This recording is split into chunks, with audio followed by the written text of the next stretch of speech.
Kesulitan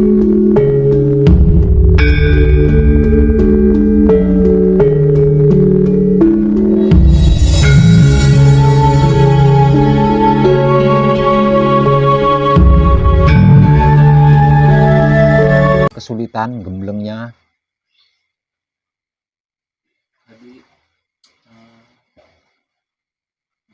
saya proses kan ngomong aja gitu ya, lama kelamaan jadi enak Pak gitu. Maksudnya gerak sendiri kaki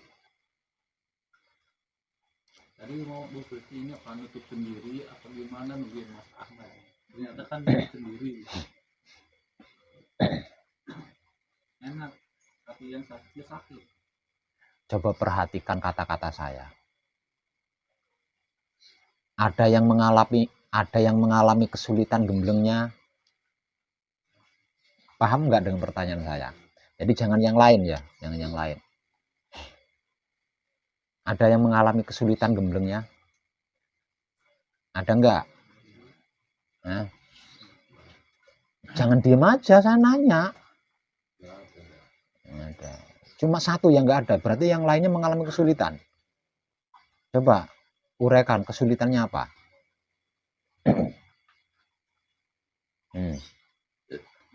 Diem juga.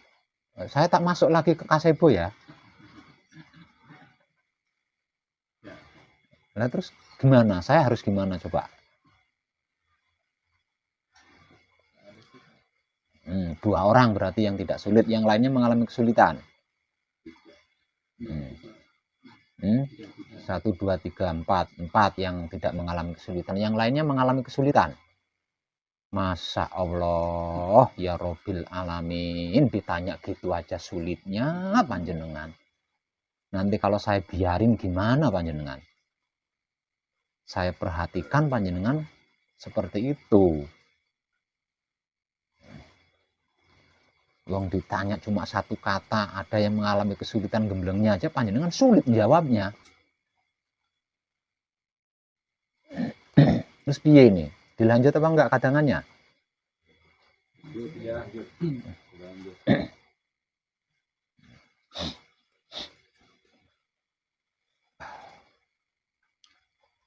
Untuk mencapai sebuah pencerahan, kita itu harus berkomunikasi.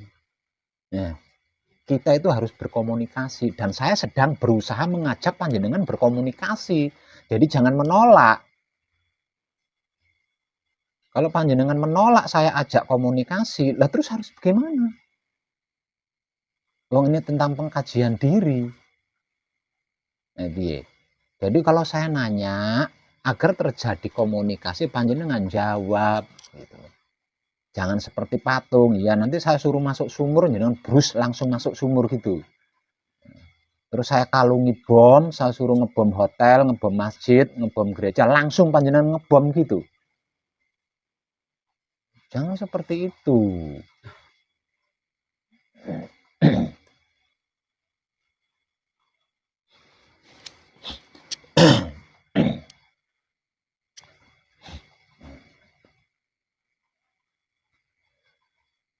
Malam ini ada yang sudah sampai di tahapan manunggal jati? Ada. Siapa saja? Panjenengan. Coba yang di tahapan manunggal jati ke sini.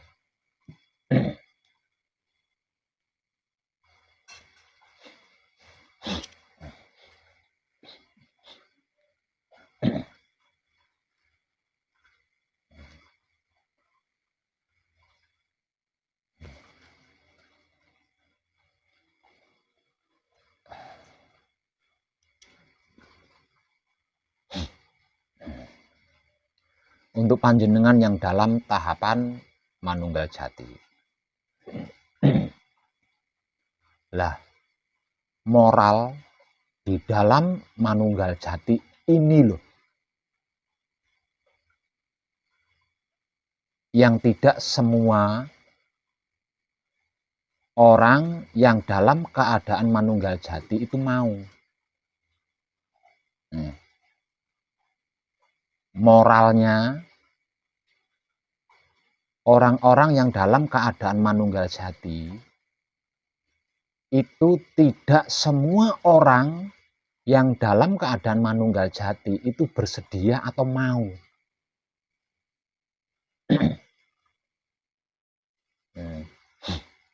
Untuk mencapai manunggal jati, seseorang itu harus merdeka. Tidak bisa ada tekanan, tidak bisa ada paksaan, tidak bisa ada kecurangan, tidak bisa ada pengkhianatan, tidak bisa ada ketidakjujuran untuk bisa ke manunggal jati. Jadi yang bisa mencapai kemanunggalan jati adalah manusia-manusia asli. Jadi kalau palsu tidak bisa. Palsu tidak bisa. Manusia palsu, manusia bertopeng, tidak bisa. Manusia berkedok, tidak bisa. Harus manusia yang seaslinya manusia. Lah, manusia yang seaslinya manusia itu seperti apa? Manusia yang seaslinya manusia itu dipenuhi dengan kesadaran cinta kasih sayang kepada apapun, kepada siapapun, dan dimanapun hingga sampai kapanpun. Itu aslinya manusia. Mencapai kemanunggalan jati berarti kita harus kembali sebagai manusia seutuhnya, manusia seaslinya. Lah, wahyu pancagaib dipraktekkan dengan sikap dan sifatnya wahyu pancagaib itu sendiri, yaitu wahyu pancalaku atau iman adalah sarana untuk mengembalikan manusia seutuhnya dari kelebihan dan kekurangannya. Jadi manusia hidup itu sesungguhnya pas. Ndak kurang, ndak lebih, pas. Artinya, untuk bisa mencapai kemanunggalan jati, bagi yang belum mengerti, belum memahami, dan belum mengetahui, maka dia akan butuh teman. Butuh teman yang sudah mengerti, sudah memahami, dan sudah mengetahui. Ingat, teman loh ya, bukan guru, bukan pembimbing, bukan suhu, bukan master, tapi teman. Ya.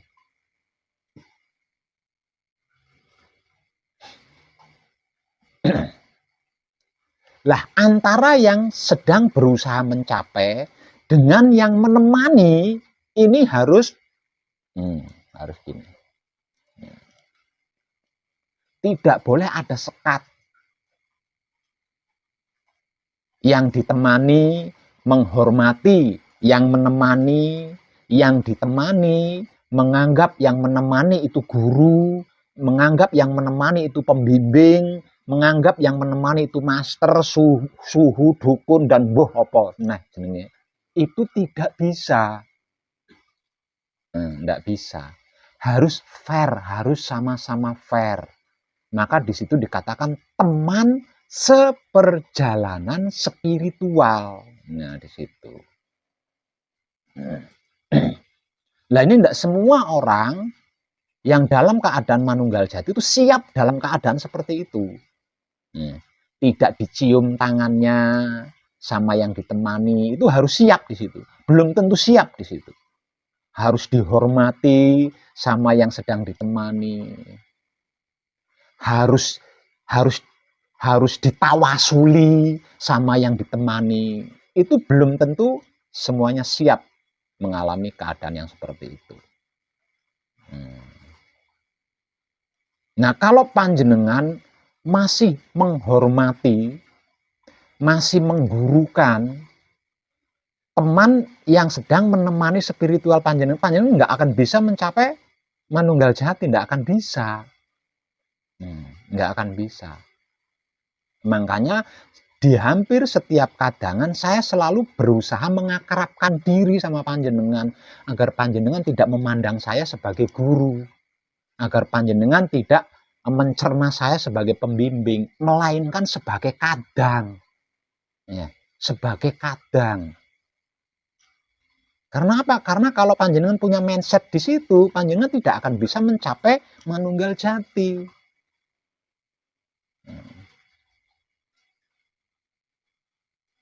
Penampilan saya ini salah satu bentuk teknik saya untuk mengakrabkan diri sama panjenengan.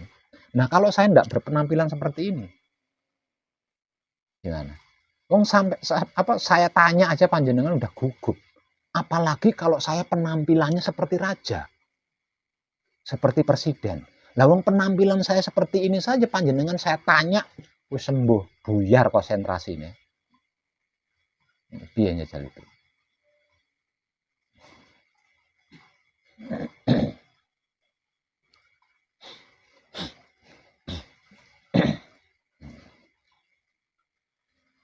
Panjenengan tahu nggak apa itu teman? Nah kalau panjenengan tahu, saya nanya lagi, panjenengan tahu nggak apa itu teman seperjalanan? Bagaimana itu teman seperjalanan?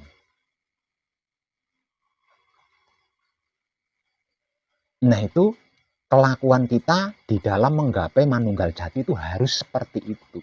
Harus seperti teman di dalam perjalanan menuju sesuatu tempat. Harus seperti itu. Jadi berat sama dipikul, ringan sama dijinjing. Itu namanya teman seperjalanan. Dan saya sedang berusaha seperti itu sama panjenengan, sama semuanya. Gitu loh. Sama semuanya.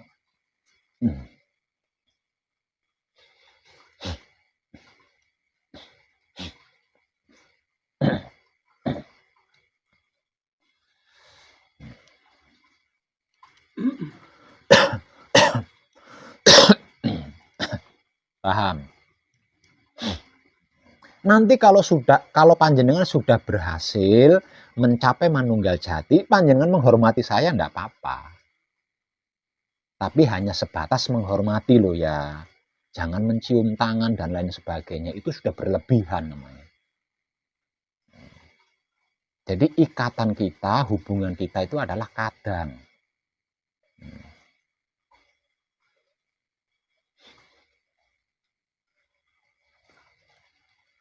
Lah, yang namanya kadang itu seperti apa sih Pak Web? Nah, kadang itu berbeda hati, namun isinya sama. Berbeda pikiran, namun otaknya sama. Berbeda syahwat, namun berkelamin sama. Ayo coba tunjukkan yuk, beda nggak kelamin kita? Tunjuk-tunjuk kira-kira beda nggak? Itu namanya kadang. Kadang itu seperti itu. Walaupun batin kita berbeda, namun hati kita sama. Walaupun pikiran kita berbeda, namun otak kita sama. Walaupun syahwat kita berbeda, namun kelamin kita sama. Itu loh kadang.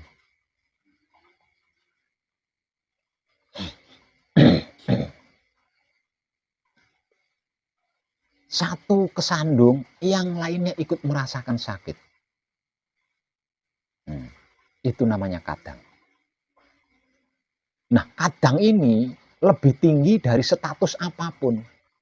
Secara awam,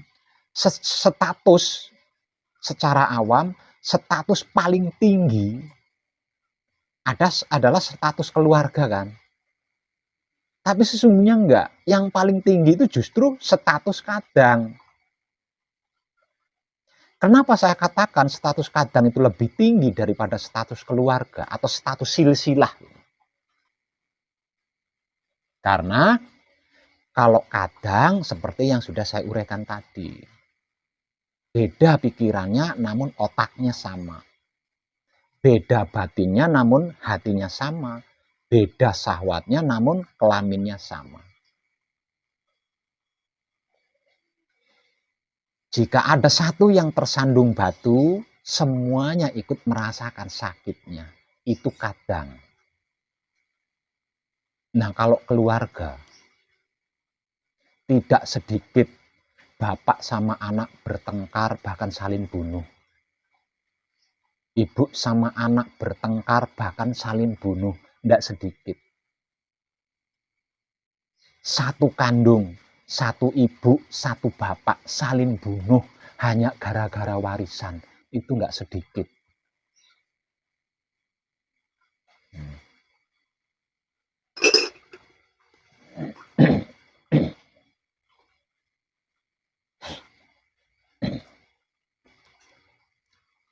Tapi kalau kadang tidak seperti itu. Nah, hubungan kita adalah hubungan kadang.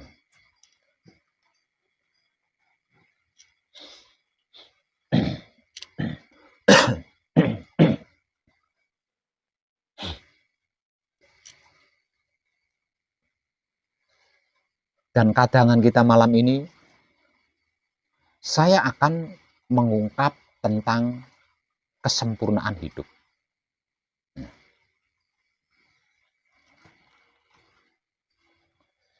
Kesempurnaan hidup adalah kehidupan seorang manusia setelah dia diturunkan ke bumi.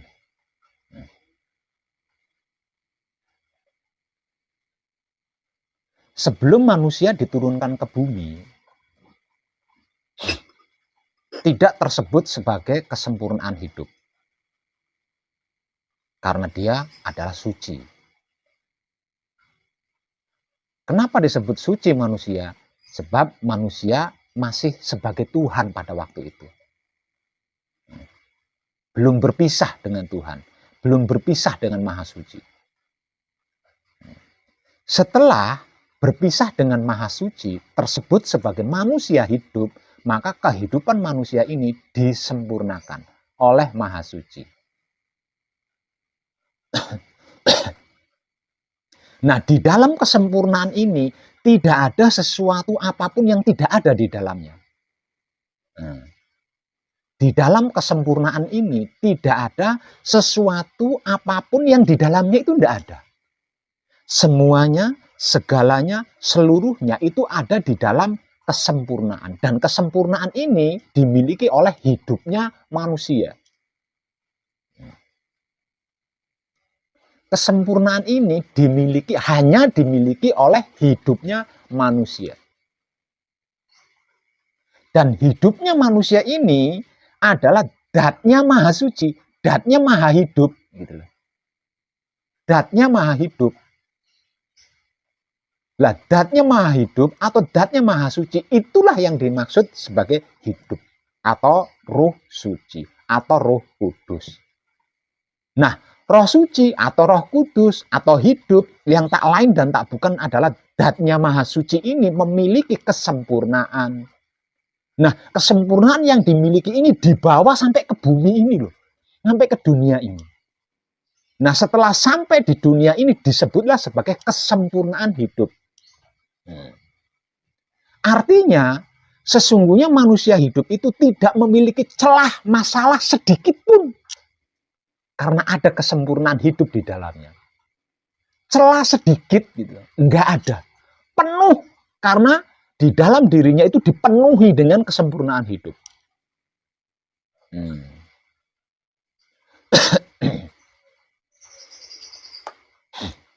Jadi terkesan aneh. Kalau manusia hidup di dunia ini bermasalah, berkepentingan tapi tidak selesai, berkeinginan tapi tidak sukses, itu gimana ya? Tidak lucu. Kenapa? Karena ada kesempurnaan hidup di dalamnya. Kenapa hal itu terjadi?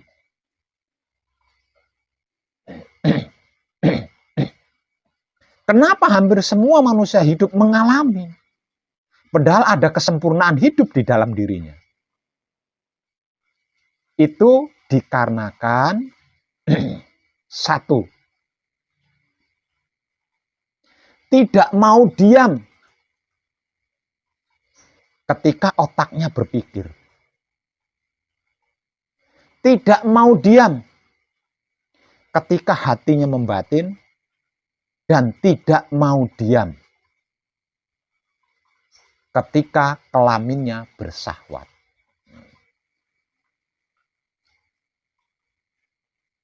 Tapi sebelum saya lanjut, saya mau nanya dulu ini. Panjenengan sudah paham belum apa itu syahwat? Coba saya nanya dulu ini. Soalnya dari sejak zaman awal modern, awal milenium, itu banyak yang nggak tepat memaknai syahwat. Ayo, saya nanya sama jenengan, ayo jawab. Sama nafsu. Syahwat sama nafsu. Syahwat sama nafsu. Saya itu nanya, Iya. panjenengan sudah paham belum apa itu syahwat? Syahwat itu kalau kita ingin intim berhubungan dengan istri. Tuh kan.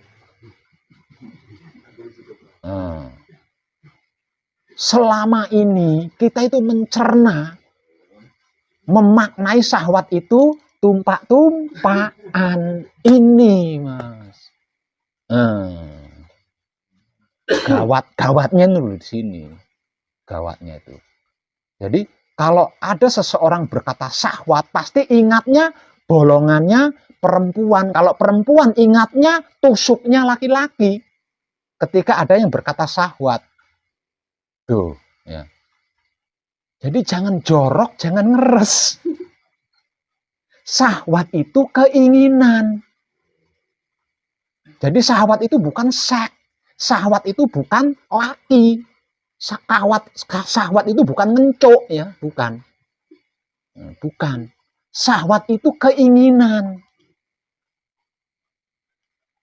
Ini gawatnya manusia itu di sini. Paham belum? Belum. Syahwat itu bukan kontol sama tempek dimasukkan, Pak. Gini. Itu bukan syahwat, itu namanya seks, itu namanya laki, itu namanya ngencuk. Sudah paham belum? Kalau syahwat itu keinginan, keinginan apa saja. Nah, kalau panjenengan ngesek, kalau panjenengan ngencuk, itu atas dasar keinginan berarti termasuk syahwat. Paham belum?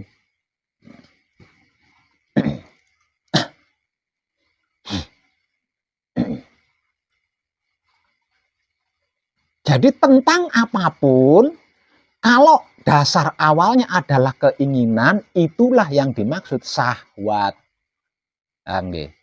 Panjenengan ingin makan, itu syahwat. Panjenengan ingin tidur, itu syahwat. Panjenengan ingin menipu teman, itu syahwat. Panjenengan ingin melakukan amal, itu syahwat.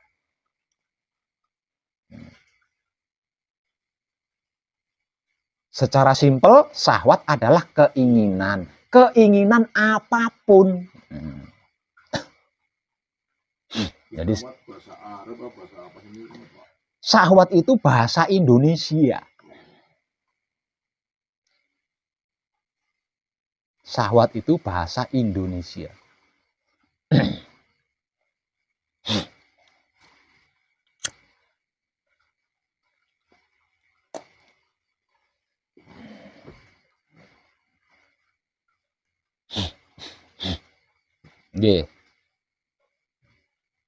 Kalau bahasa spiritualnya disebut nafsu. Saya ulangi, kalau panjenengan tumpak-tumpakan atas dasar nafsu, yaitu berarti syahwat.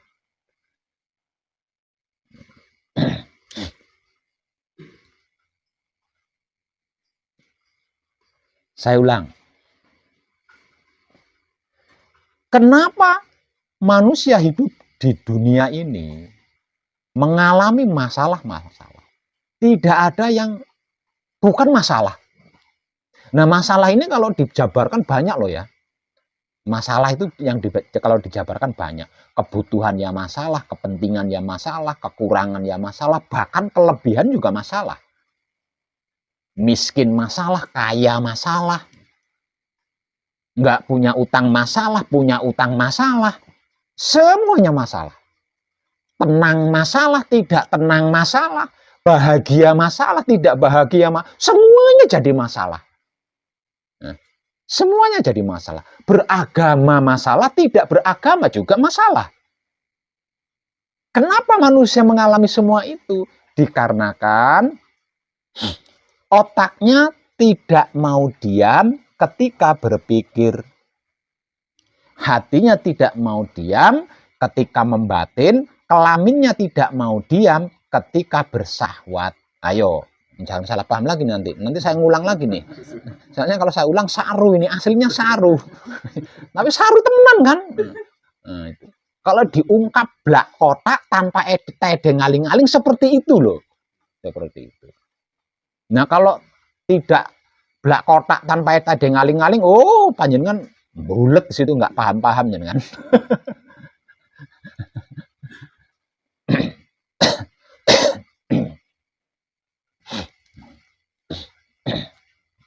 Soalnya nggak sedikit yang gagal paham di situ.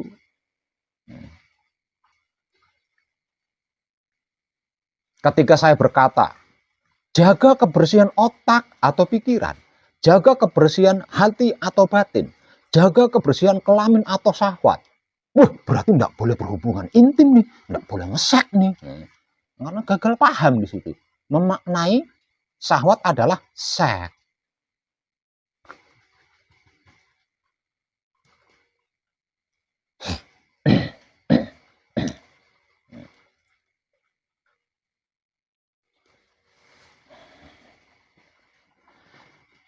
Kalau seseorang itu otaknya bisa diam ketika berpikir, maka otaknya tidak akan berasumsi.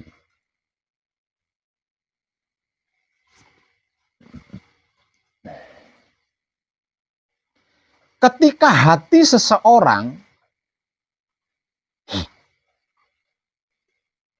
tidak bisa diam ketika membatin, maka hatinya akan memanipulasi apa yang diasumsi oleh otaknya.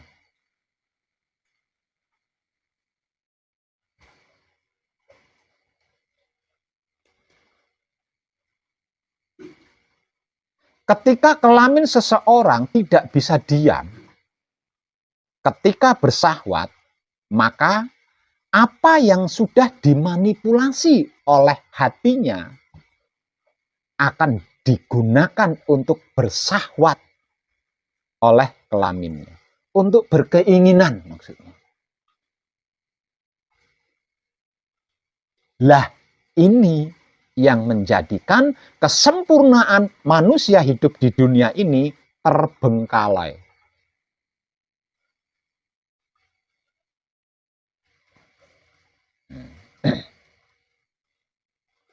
Saya pernah bertemu dengan seorang master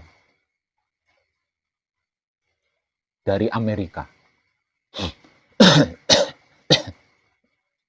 Satu kata yang membuat saya pada waktu itu merenung sangat dalam.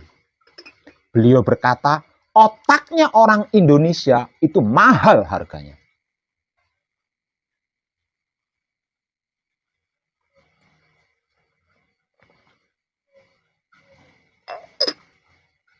Kemudian saya bertanya, kenapa bisa seperti itu? Karena otaknya orang Indonesia itu masih orisinil, belum pernah terpakai.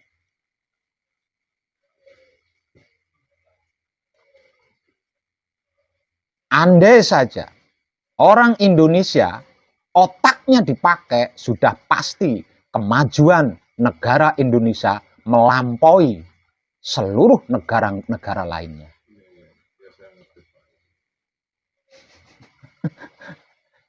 Lah terus selama ini orang Indonesia pakai apa? Dengkul.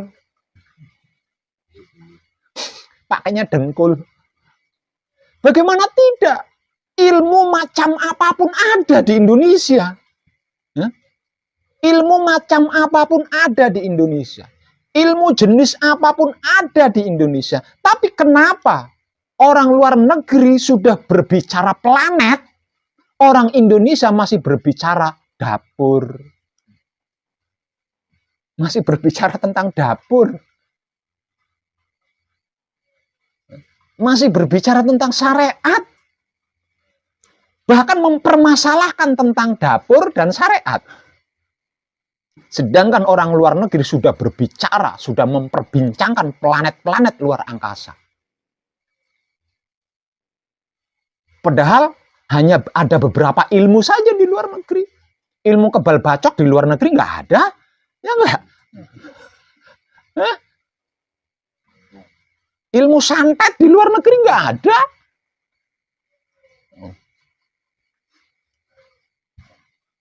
Itu.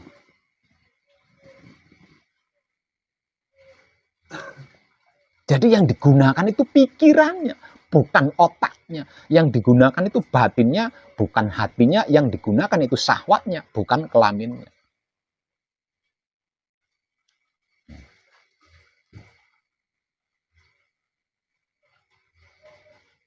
Andai saja seseorang itu otaknya mau diam ketika dia berpikir, hatinya mau diam ketika dia membatin, kelaminnya mau diam ketika dia bersahwat, maka otak itu akan berfungsi secara natural, asli.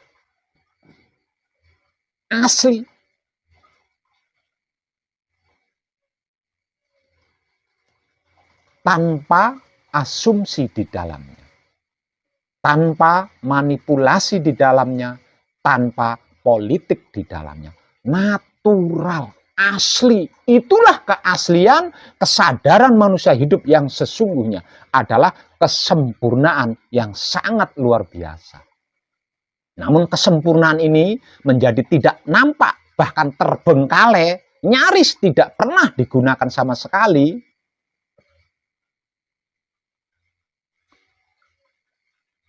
Maka kesempurnaan ini berubah menjadi masalah-masalah besar yang tidak ada ujung pangkalnya.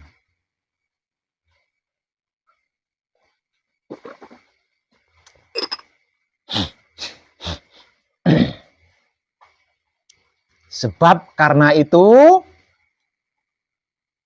tentang diam ini saya motivasikan paling utama di dalam manekung atau gembleng. Sebab karena itu, diam ini saya motivasikan menjadi motivasi pertama dari saya selama panjenengan manekung atau gembleng. Karena tidak ada cara lain. Nggak ada cara lain. Selain diam, tidak ada cara lain. Karena kita semua sudah terlanjur asik tidak diam. Jadi diam ini menjadi rumit.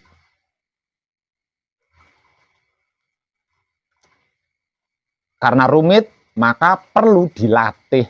Lah, selama panjenengan manekung atau gembleng sedang melatih diri untuk diam. Di dalam diri yang dimaksud 3 hal. Otak, hati, kelamin. Yang tak lain dan tak bukan adalah Baitul Makmur, Baitul Muharram, Baitul Muqaddas.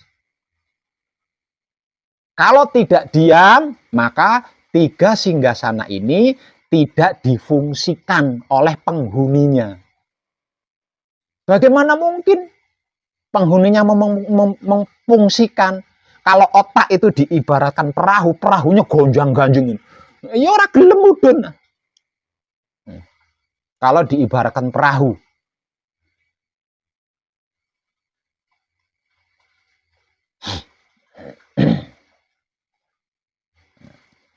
Nah, dari sini kita bisa mengambil kesimpulan bahwasanya yang lebih tinggi di dalam spiritual selain diam tidak ada. Karena tidak semua orang bisa diam.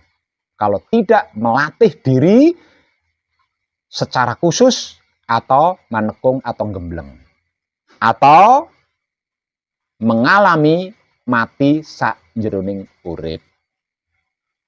Jadi untuk bisa melatih diri agar supaya bisa diam, siapapun takut atau tidak takut harus bersedia mengalami mati sakjroning urip. Jadi mati sakjeroning urip itu adalah satu-satunya cara untuk menempuh diam. Lah, diam ini adalah sistem kerjanya manunggal jati. Jadi sistem kerjanya manunggal jati itu adalah diam.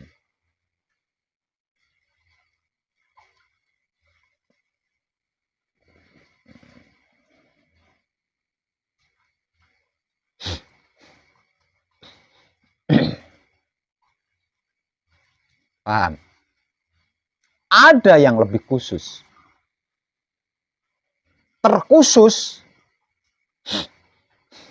yang nyaris tidak ada, bisa dihitung dengan jari. Yang ada itu bisa dihitung dengan jari.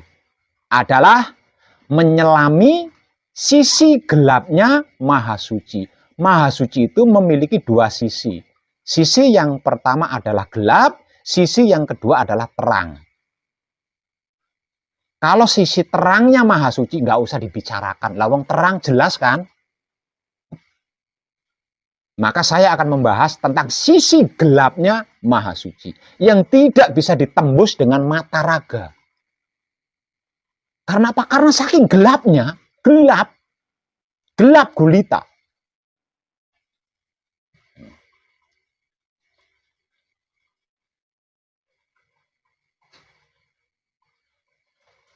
Lah, sisi gelapnya Maha Suci inilah awal mula kejadian.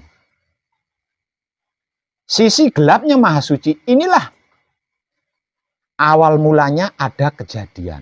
Dan kejadian apapun termasuk sisi terang, itu kejadiannya di dalam sisi gelapnya Maha Suci. Maka dikatakan tidak ada apa-apa. Sesungguhnya ada, namun dikarenakan gelap gulita maka tidak nampak apa yang ada di dalamnya.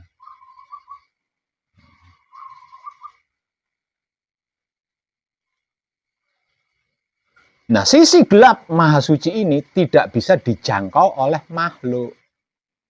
Makhluk apapun tidak bisa menjangkau sisi gelapnya Maha Suci.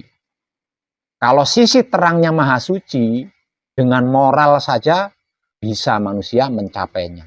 Itu sisi terangnya. Karena sisi terang jelas gitu loh. Ada apapun di dalamnya jelas terlihat karena terang. Ada apapun di dalamnya jelas terdengar karena terang. Nah, kalau sisi gelapnya, nah, tidak ada satupun makhluk yang bisa menjangkaunya selain Dat Maha Suci itu sendiri. Sebab karena itu di dalam Mi'raj diceritakan ketika Rasul berhadapan dengan Tuhan, Jibril mundur. Aku tidak bisa mengantarmu, hanya bisa mengantarmu sampai di sini. Aku akan hancur jika mengikutimu sampai ke dalam. Itu sisi gelapnya Maha Suci.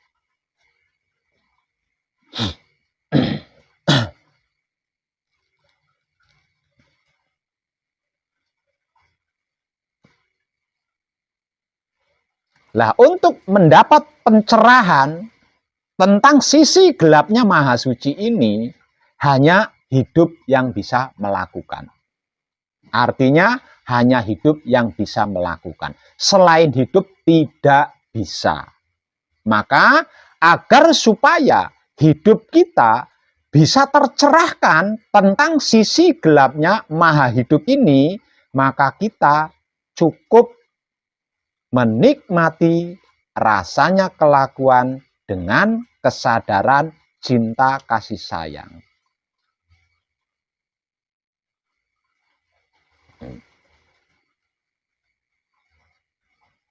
Selain itu pasti kejeglong karena tidak terlihat. Selain itu pasti tersandung karena ada batu sebesar apapun di dalam tidak terlihat, lawang gelap.